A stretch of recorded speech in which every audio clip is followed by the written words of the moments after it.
Një çështje që ka dalë prapë në sipërfaqe është ajo e krijimit të shtetit Bektashi. Nuk e di sa serioze është apo është përpjekje për shpërqendrim. Përpjekja është për shpërqendrim më shumë nga ata që janë aktorë, janë nga ata që sulmojnë. Nuk bëhet fjalë për një shtet, e kupton?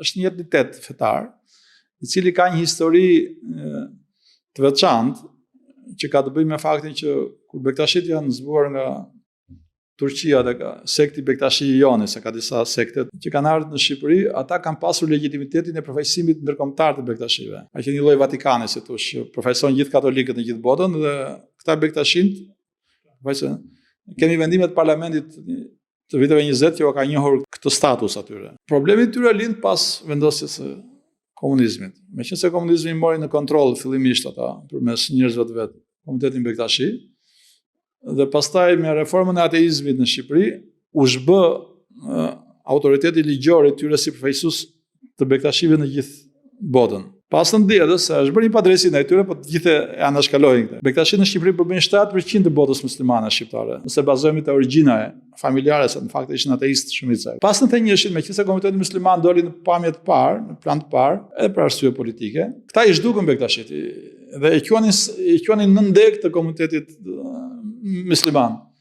Dhe një përpjekje që u bë këtyre më në të treshin që ore këta ne jemi më vete, se muslimane ne jemi, ne jeni dhe ju këtu.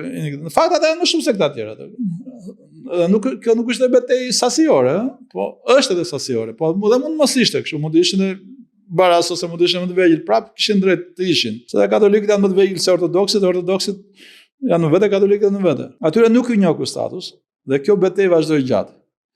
Ndërkohë ata humbën legitimitetin ndërkombëtar. Bektashit e vendeve të tjera në rajon fillun të mos i njiftin më se kishin krijuar ato etnitetet e veta të pavarura.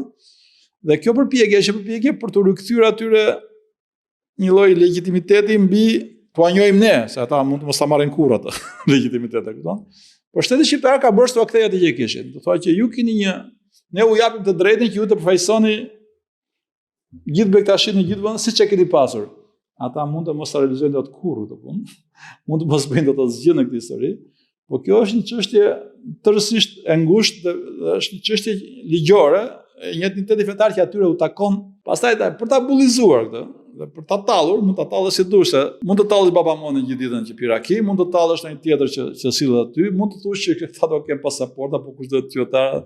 Ato janë si thosh bejxhat të komunitetit fetar, janë si thosh një ngrehin administrative e asaj, siç ka kardinalët Vatikani, siç ka të dërguarit e vet, siç ka.